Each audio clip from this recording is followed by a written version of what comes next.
Your eyes automatically seek out faces that smile at you before any words are spoken. Perhaps you've already entered a crowded place, and even before greeting anyone, your eyes were already doing a silent job. They scan the room almost automatically without you telling them to, searching for a face that signals something safe, a smile, a wave, a look that says you're welcome here. This happens too quickly to be a conscious decision. It's the body acting on its own. This habit has a very concrete origin. When you spent time in an environment where the approval of others was visibly displayed, such as a public testimonial, a visited profile, a number that went up or down, your emotional system learned to read external signals very efficiently. Parties, work meetings, school hallways, even supermarket queues. Anywhere with people, a part of you still does that silent scanning. And here's the hidden superpower in this habit. You've developed a social sensitivity that most people don't have. You read environments before you actually enter them. You perceive tensions, welcoming moments, and group dynamics that go unnoticed by those who have never trained this observation. This isn't disguised insecurity. It's a form of social intelligence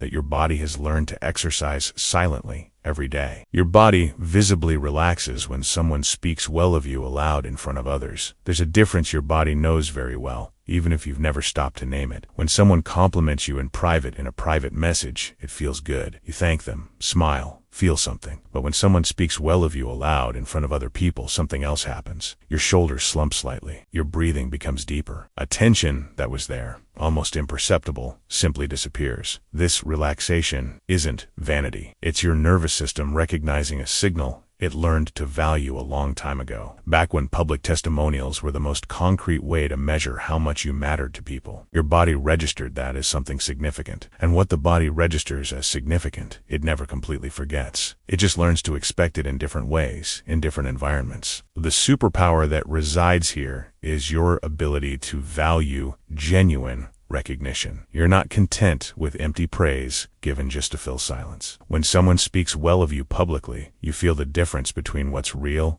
and what's protocol. This final reading of authenticity is rare, and it protects you from being satisfied with superficial approval, always pushing you towards connections and recognition that truly matter. You take longer to leave a conversation when you feel you've been praised than when you've been ignored. Pay attention the next time this happens. You're in a conversation, a group chat, a meeting, a family lunch, and at some point someone says something positive about you, acknowledges one of your ideas, highlights a quality you have. Without you consciously realizing it, your rhythm changes. You stay a little longer. You contribute once more. You find a reason not to end it yet. The body doesn't want to leave a place where it felt welcome. The opposite is also true, and you probably already know this feeling. When the conversation passes you by without touching you, when your words go unanswered, when the atmosphere seems indifferent to your presence, something inside you begins to withdraw, not dramatically, just that silent movement of someone who realizes it's not the time to keep trying, and the exit comes faster than you planned. This pattern hides a superpower of very precise emotional reading. You sense the atmosphere of an interaction with a calibrated antenna. You know when a conversation has real substance and when it's just a way to fill space. You know when it's worth investing in your presence and when it's smarter to conserve energy. This ability to feel the emotional weight of an environment and respond to it instinctively is what makes you someone who rarely wastes connection in places that don't truly value you. If you've noticed this way of reacting in yourself or someone close to you, right, this sounds like me. This helps this video reach more people who think and feel similarly. Their posture subtly changes when they notice someone watching them with admiration. It's a movement too small to be noticed by an outsider, but your body knows exactly what's happening. When you perceive, even out of the corner of your eye, that someone is looking at you with something akin to admiration, something internally shifts. Your chin rises half a centimeter. Your shoulders open a little wider. Your spine finds a position it wasn't in a second before. You don't decide to do it. Your body simply responds to what it sensed in the air. This postural adjustment isn't a conscious performance. It's a physical memory that has been built up over time, where approval and visibility went hand in hand. When your profile received visits,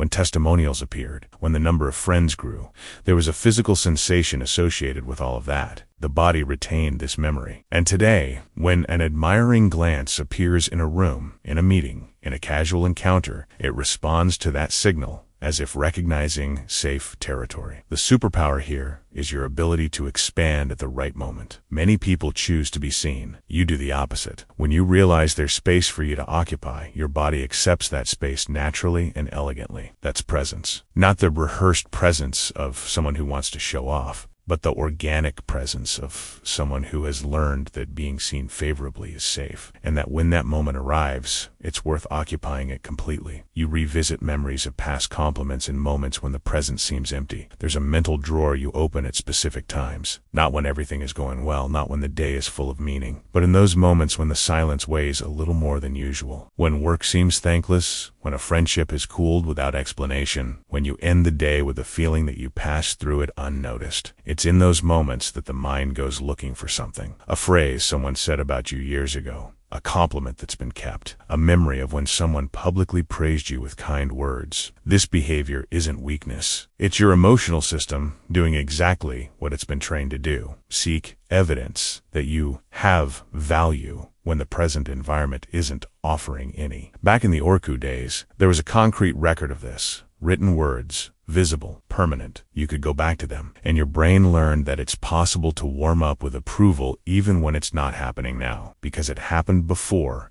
and is recorded somewhere. The hidden superpower in this habit is its ability to sustain you emotionally with effective memory. Throughout your life, you've built an internal repertoire of moments when you were seen, valued, and recognized. And this repertoire functions as a reserve, like that blanket is in the closet even when you're not using it. You don't depend solely on the present to remember who you are. You carry proof of that within you, and you know where to find it when you need it. Their speaking pace quickens when they feel the group is on their side and approving of what they're saying. You probably don't realize when it happens, but whoever is next to you in a lively conversation might have noticed. When the atmosphere is receptive, when people are in agreement, when the faces around you signal that what you're saying makes sense to them, the words start to flow differently, more fluidly, faster, with fewer pauses between one idea and another, as if your whole body had found a track and decided to run on it while the path is clear. This acceleration has a very clear emotional logic.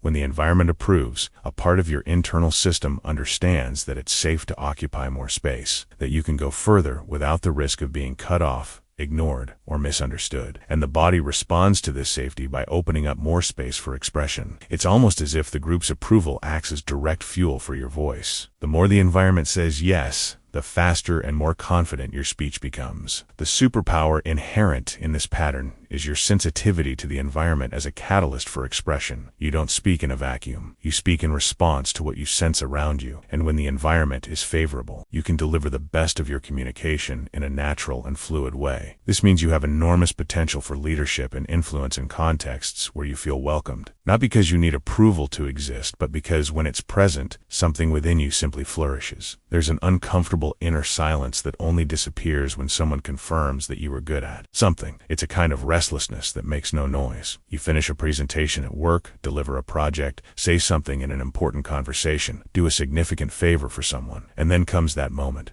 The moment after, when everything has passed but the answer still hasn't arrived. And inside you there's a silent buzzing. It stays there, taking up space, without you being able to properly explain where it comes from or what exactly it wants. It only disappears when someone says something, when confirmation arrives. This inner silence didn't appear out of nowhere. It was built up in environments where feedback was visible and measurable, where you could see if someone had visited your profile, if the testimonial had arrived, if the response had come. Your emotional system learned to wait for this closure. And when it doesn't come, when the environment is silent after something you've shared, the body interprets this silence as incomplete information, like a sentence that began but didn't finish. The superpower that resides in this discomfort is your ability to truly care about what you do. People who don't care about their own impact don't feel this buzzing. You feel it because you invest, because you put something real into what you deliver. And this restlessness, when well directed, becomes a driving force. It becomes the impulse that makes you want to do better, communicate more clearly, create more genuine connections, not out of fear of disappointing, but because you carry within you a high standard of what it means to do something worthwhile. Your brain registers public criticism with 3 times the intensity of private praise. You can receive 10 compliments in a day, and one of them might truly warm your heart. But if in the middle of that same day, Someone makes a criticism, even a small one, even if said without malice, and does so in front of other people, something changes disproportionately. That phrase stays with you. It comes back while you're in traffic, while you're trying to sleep, while you're doing something completely different. The 10 compliments don't occupy that same space. Public criticism does. This isn't an emotional exaggeration. It's your effective recording system functioning exactly as it was calibrated. In environments where approval and rejection were public and visible, the weight of what others could see about you was real and concrete. Criticism made in front of others wasn't just an opinion. It was information available to the entire group. And your brain learned to treat this type of exposure with heightened attention because, at some point, it truly mattered to how you were seen and received. The hidden superpower here is your high-fidelity emotional memory. You record social experiences with a depth that most people don't achieve. This means you also retain compliments, gestures of care, and moments of connection with an impressive wealth of detail. You don't forget when someone was kind to you publicly. You don't forget when you were defended, chosen, or recognized. This sharp emotional memory is what makes you someone capable of building bonds with a loyalty and depth that few people can sustain. If this explanation has made something clearer about your way of being, comment, "Now I understand better." Your participation strengthens this community of self-knowledge. The feeling of being viewed favorably acts as silent fuel for your courage to act. There's a version of you that emerges in certain contexts and simply functions better. You make decisions with more clarity. You take risks where you would normally hesitate. You speak when you would normally remain silent. And if you pay attention to these moments, you'll realize that there's almost always something in common between them. Someone who believes in you is nearby, or a recent memory of approval is still fresh in your mind. It's not a coincidence. It's your emotional system operating at full capacity. This fuel was built up over time in a very specific way. When external approval was visible and concrete, your body learned to associate this state of being seen positively with a feeling of permission. Permission to occupy space, to try, to fail without catastrophe. And this association didn't disappear over time. It just became more sophisticated. Today, it appears in a word of encouragement before an important meeting, in a confident look from someone you respect, in a memory of when you were capable. The superpower that resides within you is your ability to use connection as a lever of courage. You are not someone who acts in the cold isolation of pure logic. You perform best when there is human warmth involved, when you feel you're not alone in what you're trying to do. This is not dependence. It is relational intelligence. It is knowing that human beings were made to strengthen each other and that using this strength is not weakness. It is precisely the most human and efficient way to move through the world. Your mind has learned to transform external approval into internal proof that you have real value. At some point in your life, without anyone telling you, your brain created a silent equation. When the people around you signaled that you were good, capable, loved, special, an internal part of you registered that not only as information about what others thought, but as evidence of who you are. External approval became internal data, and over time this process became so automatic that you probably don't even notice when it happens anymore.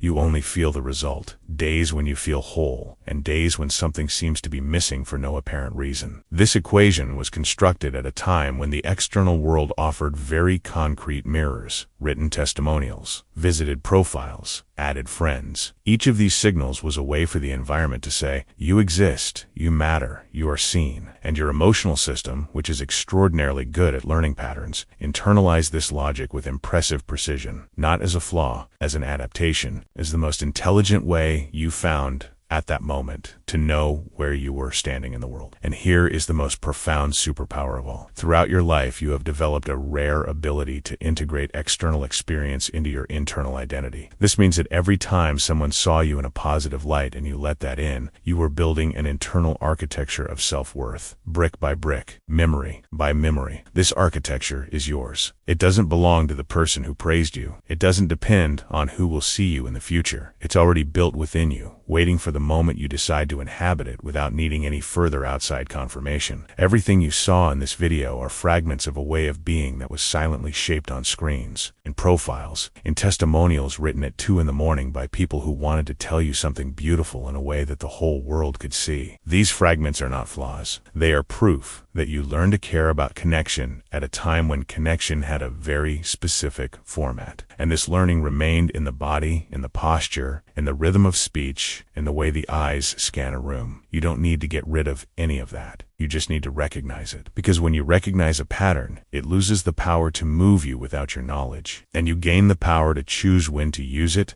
how to use it, and in whose favor. That's true self-knowledge. Not what tells you what you are, but what shows you how you function, with kindness and without judgment. Have you ever noticed this type of behavior in yourself or someone you care about? Share your experience in the comments. Sometimes, just reading similar stories makes us feel much less alone. If you enjoy content that reveals the hidden superpowers in your personality, subscribe to the channel. Here we look at common daily habits with a calmer, deeper, and more human perspective.